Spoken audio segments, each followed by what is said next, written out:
Kapatid, may gusto lang po akong basahin sa inyo. Sana po ipakinggan po nating maigi to. Sabi po niya sa 2 Timothy 4 verse 18, ang Panginoon ang nagliligtas sa akin sa lahat ng kasamaan at siya rin ang naghahatid sa akin ng ligtas sa kanyang kaharian sa langit.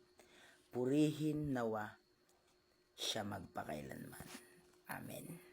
Yun kapatid, sana po napakinggan natin ang salitang ito. At sana may sa buhay, may sa puso natin to.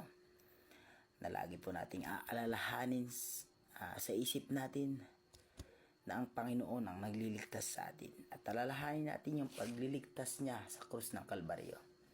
Dahil dun, hindi tayo napahamak, kundi nagkaroon pa tayo ng buhay na walang hanggan.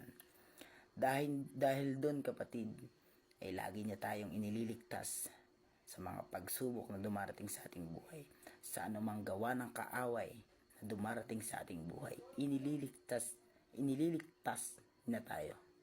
Kaya kapatid, wala tayong dapat ibang gawin, kundi ang pasalamatan at purihin lagi ang Panginoon sa buhay natin. At paglingkuran siya, unahin natin siya sa buhay natin. Yun lamang kapatid, and God bless sa ating lahat.